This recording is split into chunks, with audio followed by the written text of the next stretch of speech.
Hey, what's going on, y'all? Welcome to another episode of Conversational Gumbo with Stephon. I was sitting here laughing to myself about should I share this story or not, right? However, like I told you, I'm out here to share who I am and share what I learned along this path, and hopefully it'll help you grow too. You know what I'm saying? So, when I was growing up, I'm from New Orleans, Lower Ninth Ward, across the canal. We call it the CTC. It's a lot of my people on here, right? Francis T. Nichols, my Bobcats, you heard me. So check this out, man. So growing up, I had this way of talking. Now this boot in my mouth, y'all see this one side up, is genetic. I was a kid with a crooked smile. My daddy had a crooked smile. A lot of the men in my family, they smile, they sneer at you, right? So I know where it come from. So sometimes it can make people stay away from me, but not unaware. I was unaware of it in the beginning, but I know more now, right? So anyway, I want to talk about this. I want to talk about how your pain becomes your purpose or your weakness becomes your strength, right? And so I want to talk about speaking, how I used to speak. So I had such a drawl and I used a lot of street slang when I came in the military. But prior to that, it was normal. Everything was cool. But once my culture changed and I went into the military, all those diverse people, and I found myself being singled out because they said I talk funny, I speak funny. And that became a real theme in my life, leadership. And they used to put me up front to read an award or a promotion warrant. And I mean, I would be so scared and I'm stuttering. I actually had a friend way back in the days who wanted me to read their warrant to be promoted to warrant officer and everything. And I'm like, why y'all want me to get out here and embarrass myself? And they're like, please do it for me. They was very nervous. So I got out there.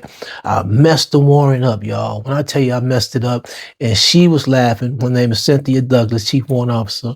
I'm retired. And I'm like, she's cracking up. My troop's cracking up. And here's the thing, y'all. There was a lot of people there. There was a lot of people who did not know me, the family and friends and other leaders.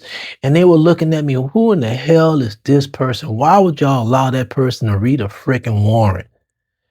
And when I finished, the way they looked at me is like, oh my God, you're an embarrassment, right?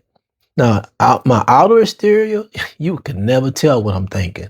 So they're laughing at me. I said, man, y'all messing with me. Y'all set me up. And they was like, no, we need you to do that. I mean, tears in their eyes, right? So I'm okay. I could take a lick. So anyway, I promised myself that would never happen to me again. And I started focusing on articulating my words and looking into etymology and the syllables and practicing over and over again to open my jaws when I speak. Because if I don't open my jaws when I speak, I slip back into my old way of being, right? Now I'm focusing on speaking. I'm focusing on breathing. I'm focusing on how to use my vocal cords so that I can be heard clearly, so that I can be present and heard, right? So prior to getting here, I went through a lot of embarrassment about the way I spoke, or some things I stuttered on. Believe it or not, I could not say the OIL word. We said Earl in New Orleans. Oil took me forever to say. You heard me? Forever. And I had to learn how to speak again where I could be heard without being perceived as someone that didn't have any intelligence. And that's how the world is, people. Now, fast forward. The person that was embarrassed to speak, who had to work through speech impediments that they inherited, now gets before people to speak and also train trainers how to train. My weakness, because I seen it as something to work on, became something that catapulted me here into my purpose, my destiny. So those things that people teased you about, those things that people pointed out with you, for most people that I've seen and read about in this world, that became their greatest gifts. Oh, you sound funny. They have the most beautiful voice when they sing. Now, they doing all types of things. Oh, what are you painting? That don't even look like anything. Paintings that are making millions and millions of dollars. Your gift is your gift. And there are people that your gift is for. It's not for everybody. Your gift is not for everybody. And I've learned that because at one time I wanted to give everybody my gift. Hey, let me help you. Let me help you. Let me help you. Hey, look what I've learned. And then people will push back. Some would take it, and benefit from it. Some would take it and want all of it, and almost like want to put you in a box. And then some people would misuse it. So you can't just give your gift away because a gift is a present. Everybody doesn't deserve your present. So you got to be mindful of what you give people. You got to be mindful of your time. You got to be mindful of what you allow in your mind. That is how we live here. It is in our mind. You have to be mindful. Why do you think we're focusing back on mindfulness? Because we've been distracted. Distracted from seeing really what we need to see within us. There are things that you're supposed to do for you. Don't identify with your pain. Learn where is it coming from and how to heal it. You have a responsibility for that. The moment you say, I'm going to fix this, the moment you say that and you commit to that and you tell yourself, I am done, I'm going to fix this. I'm not staying here. I am moving forward. I am taking my power back. I am no longer allowing you to control me. I no longer care about what they think because caring about what they think is destroying me. I am not quitting. No one is preventing me from seeing the truth. My life is moving forward and I'm going to learn my lessons in all of these messings. And I'm going to take these blessings and bless others with this. I'm going to see back into this world the goodness that I can. I'm going to make the time between when I was born and when I die a legacy of learning, living, and loving. I am not going to hold on to this grudge.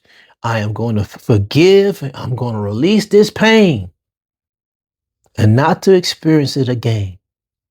I'm breaking all cycles that I've learned.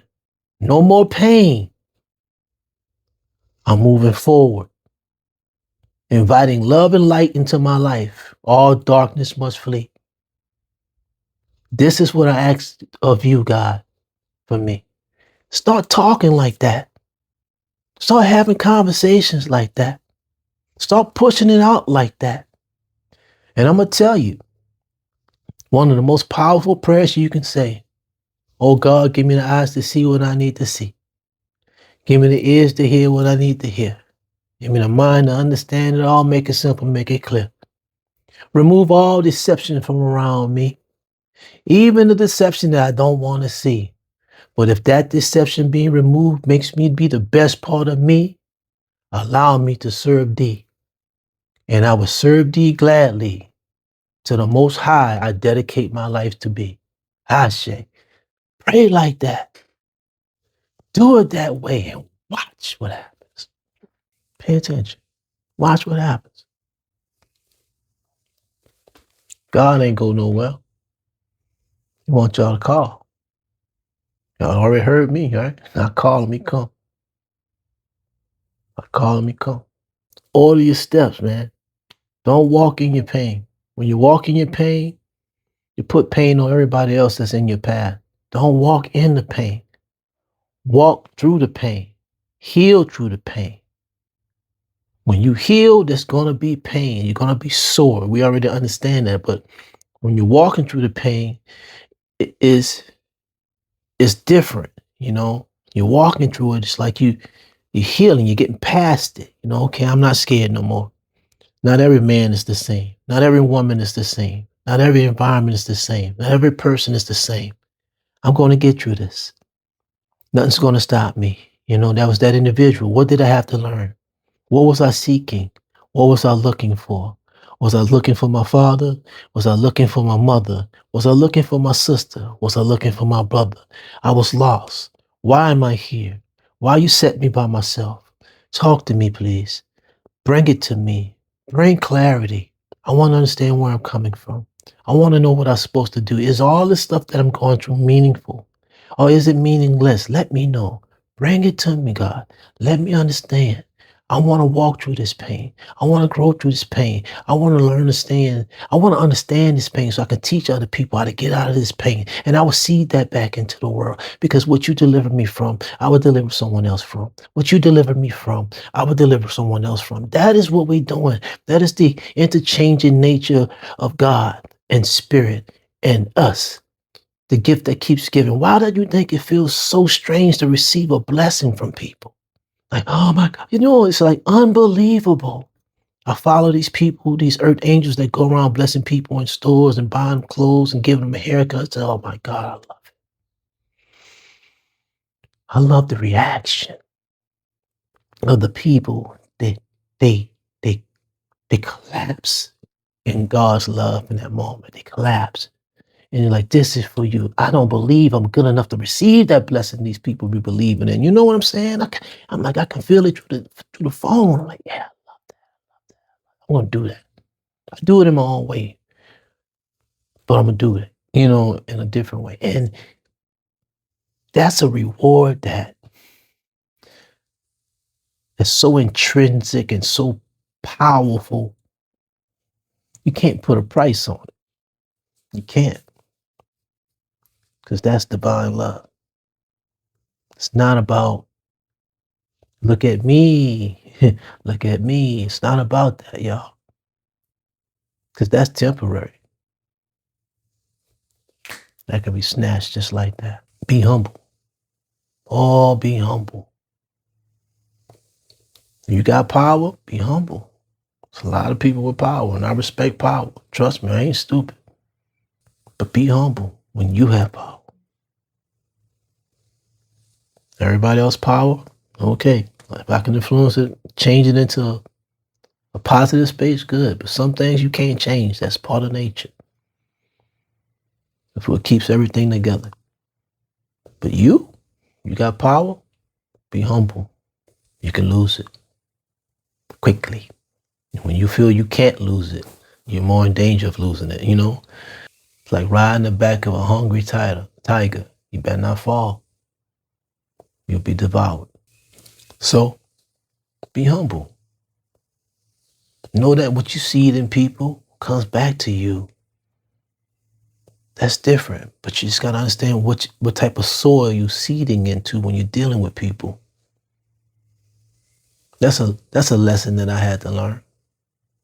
You can't seed into everybody, and everybody can't see you the way you see you, no matter how you present yourself. And I learned that some people have been around so many fake people that when a real person come around, it's hard to believe that they're real. And it's like, nah, this ain't real. Nah, you really not like that. I've said this before, but it's a real thing, and I understand it's psychology. It's hard for you to see something you have never saw before, especially when your life has showed you something that's totally opposite of it when it comes to people. I get it. But then, like I said, you got to be careful who you seed into. You got to even be careful who you help. Some people, you're supposed to help them for a short period of time, but then you're looking at where they're going and you're like, let me try to help them some more. Look at the children that's at risk. And I mean, this person really doesn't have a clue on how life works, and you pour a little bit more, but what happens, the people become very dependent upon you. You overgave, now they feel privileged to have everything that you've given and more. And you have to learn to pull back and let them cry, let them whine, let them complain, because they will always paint you as the villain in their story. But in reality, you were the angel, right? That's people, y'all. And that's what can happen when you're a giver, when you're a healer, when you're a server of love and light for God, right? No fallacies, no pretending. Spirit blended with human. So there's no perfection. Just only refinement. You got to refine yourself. refine yourself. That's a process. And then when you're working and going through life, you know, the priorities of life take over and we forget about spirit. But spirit always reminds you. You gotta have balance, y'all. You gotta have balance. Raising my kids, one of the things I used to do all the time is say, how could I be a better father? What could I do better? And they'll look at me like, Daddy, you're a good dad. I said, no, I can do something better. You know, I'm not perfect. I did that for years because I didn't want to fail them, right? I didn't want to fail my kids. My kids were my motivation. You know, I didn't want them to see me fail. I wanted to be the best example I can be. I was talking to one of my sons, you know, they've seen so many versions of me. So many times their daddy have changed. They see me go up. They see me hit the ground. They see me crawl. They see me get back up and start running. Up and down, up and down. I remember I used to go through it with them about life. They're like, I'm not you. I say, I am inside of you though. I've made you, so you are a part of me. And I'm a part of you. And I will always push them through their hard times. Like, you gotta keep moving. You gotta fight. You can't stay down. You can't stay down. That's a choice. Yeah, you feel it. Loneliness and all that stuff. The thoughts. But you can't stay down. You gotta fight. You gotta fight. When you're pushing against that weight, against that gravity, that muscle is under pressure and under tension, and you have to bear down in your mind to make it contract and pull you where you need to be. It's the same thing with life. You got to bear down in your mind and move, push, persist until something happens. Pray until something happens. But when you're praying, you must persist. Push until it happens. Something will happen. Prayer is real. When you speaking to God, when you speaking to the angels, when you speaking, you need to be very mindful and very careful about your words and what you say. A lot of people speak and say things and find things happen in their life later on, like, whoa, where did that come from? If you go back, you said it. You know, being from New Orleans, I already learned a lot of stuff early on. You don't play with words and you don't play with spirit. I had a healthy respect for it. I seen it. Growing up and working in the French Quarters, breakdancing in the early 80s. Those people out there, the voodoo, there's a lot of stuff out there. No, it's not just voodoo. There's a lot of stuff in New Orleans. New Orleans is full of stuff. You gotta remember, we walking through cemeteries. We walking all through cemeteries and stuff, y'all. It's crazy, but you learn to respect spirit. And you know people you don't mess with. You had these praying women in the neighborhood that you go to her if you want money, you want to get healed. You go over there, you want to get somebody hurt. That was really where I came from. That's how I was. I'm like, whoa, scared to get hurt part because I was always scared of something about to happen to me, when I was a child. However, I found the truth, and when you find the truth, you got to learn how to work with it because everybody don't like the truth and everybody doesn't understand the truth. And the reality is we have to watch how we walk and we got to watch our words. Talking bad on people. I don't even speak bad on people anymore. I stopped it. I don't complain like that no more. I literally start praying for them. It's a crazy mindset, I'm going to start praying for you. But I'm starting to understand why I would do it. Like, I'm going to pray for you. At one time, I ain't going to lie. You say, I'm going to pray for your safety from me. I had to pray for their safety from me. And then I used to tell people all the time, if I walk away from you, don't chase me. If I walk away from you, don't chase me. And I'm like, what does that mean? That means if I decide to turn my way away from you, don't chase me because it's not going to be good for you. I mean, I done shifted my energy. I done shifted my perspective. I done shifted my direction. So anything that is not in alignment with my path must go. If it's out of alignment, that means something wrong happened. Something was discovered. It was validated. And I made a choice to cut it away. That is how you have to operate in your life. So you can't, I'm not dragging any darkness or no baggage into my future. No, you don't have to drag that into your future. Do not be obligated to the thing that's destroying you. Come on. There's so many people who commit themselves and are loyal to something or someone that's destroying them, and they're complaining about the pain that's coming with the destroying. When you have the key and the ability to free yourself, but you turn around and make an excuse for yourself that, well, because of this and I'll have to stay. Well, if that is the case, sit there. Don't project on other people your misery. And accept the hell that you created for yourself. Everything you're pitching out of your hell at other people, it's going to be returned to you. People, y'all better catch on. Keep hiding in these cliques of gossipers. Keep hiding in the cliques of gossipers. Don't think that, listen, if you're in a clique of gossipers talking about everything and everybody, don't you know that they see what you're doing, right? And how you're talking about somebody you were just with. And then they were with someone that you're talking about. And y'all don't see that none of y'all have any loyalty to any of y'all. Y'all, come on, this is universal with people. The moment you pull yourself from the clique, you know what's going to happen? They're going to attack you. And you know it, so you stay inside the clique. It's called groupthink. Passive bystander, y'all. It's all psychology and group behavior. You have to learn how these dynamics work so you're not becoming a victim of them. And when you become part of those cliques and part of those circles, it reflects in your character and how you carry yourself. People, you can't fool or you can't pretend or you can't to have character. Character is what your framework is made up of.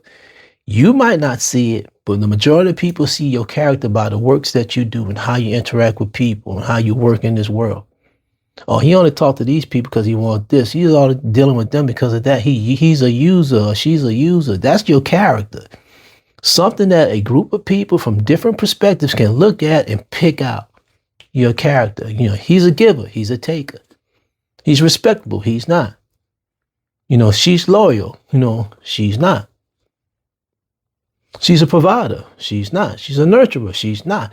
You know, she's self-centered. You know, your character is made up of all those pieces of who you are. Like a movie actor, there's a character. They got to read about the character, their mentality, their mindset, their attitudes about things, you know, how they approach stuff. That's your character that is built unconsciously most of the time from your life experiences.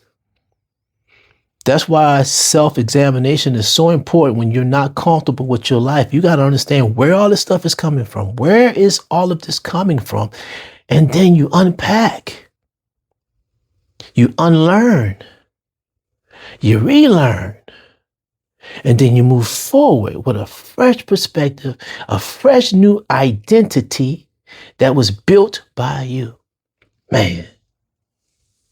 I understand why a lot of people want to do it because it's a lot of work.